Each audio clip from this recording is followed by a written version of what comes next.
Merci d'être l'invité du jour sur Africa 24. Les Comores dans l'océan Indien abritent ce 23 août à Moroni, la capitale, le 4e sommet des chefs d'État et de gouvernement de l'océan Indien.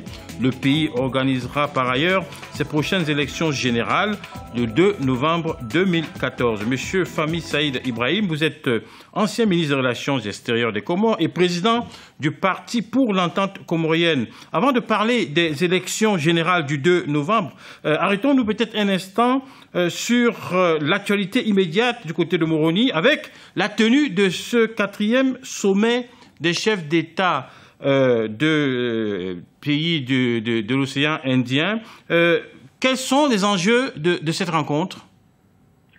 Écoutez, l'enjeu, semble-t-il, en tout cas pour certains observateurs, serait la consolidation des acquis. Pour nous, on n'en voit pas du tout d'acquis. Pour nous, parti comorien, en tout cas le peuple comorien, se sent un peu à l'écart de cette commission de l'océan Indien.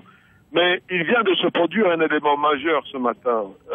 Selon votre confrère français RFI, l'Élysée aurait annoncé que la venue du chef de l'État aux Comores, donc le chef de l'État français aux Comores, n'est pas de la souveraineté nationale, mais plutôt à l'émigration clandestine. C'est un très très très mauvais message envoyé au peuple comorien, parce que cela dénote la volonté de Paris de ne pas faire de concessions et de ne surtout pas discuter avec les Comores sur la question qui a été tranchée par les Nations Unies, notamment les résolutions des Nations Unies. Nous sommes extrêmement gênés par le discours tenu par la France.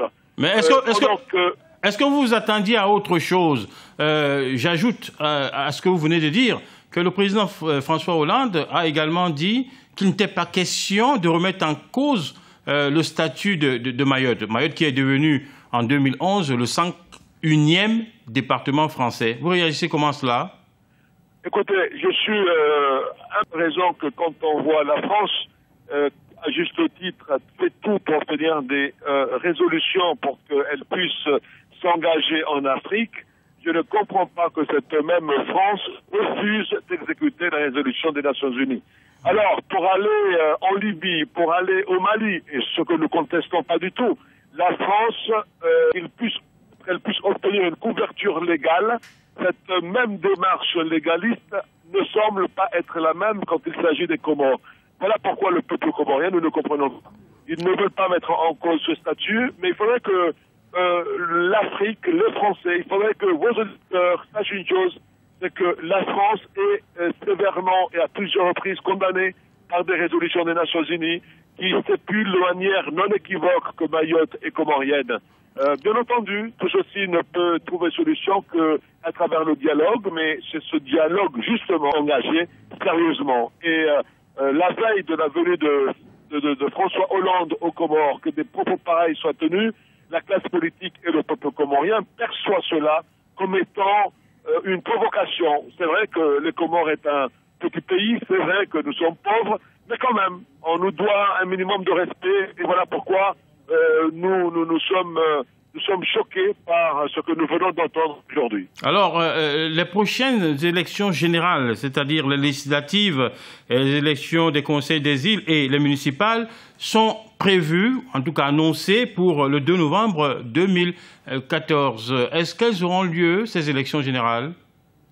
Oui, je pense que jusqu'à présent, le gouvernement a pris toutes les dispositions, et plus particulièrement le ministre de l'Intérieur a fait toutes les diligences utiles, et je ne peux que saluer, même si je m'oppose au gouvernement actuel, par les choix et la gestion de notre pays, mais par devoir d'honnêteté intellectuelle sur cet aspect précis, je salue le gouvernement et plus particulièrement le ministre de l'Intérieur actuel qui s'est montré à la hauteur de sa mission et des enjeux du moment. Vous savez, on ne peut pas comprendre aujourd'hui que la communauté internationale fasse tout pour que des élections aient lieu à Madagascar et qu'aux Comores voisins, ces élections ne se passent pas. Je pense que personne ne pourrait le comprendre et je crois que le gouvernement a parfaitement compris que ces élections doivent avoir lieu, sinon ce serait extrêmement grave et je ne veux pas partager l'inquiétude de certains de la classe politique comorienne.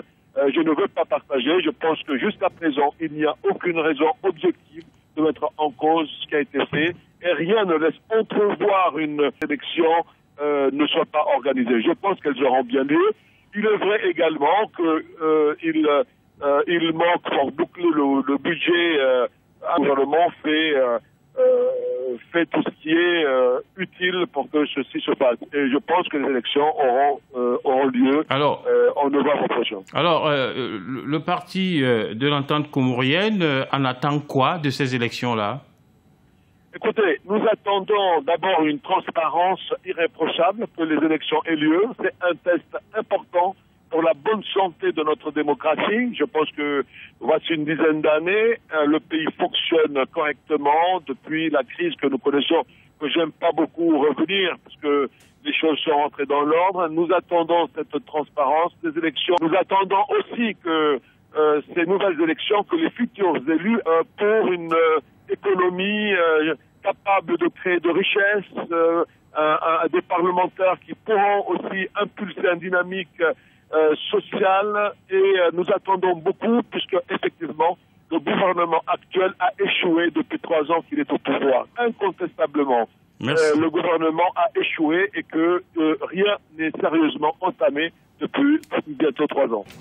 Merci beaucoup, Monsieur Fahmi Saïd Ibrahim, d'avoir été notre invité du jour. Je rappelle que vous êtes ancien ministre des Relations extérieures des Comores et que vous êtes également le président du Parti pour l'entente comorienne et que vous vous exprimiez donc sur Africa 24 dans le cadre de ce double événement.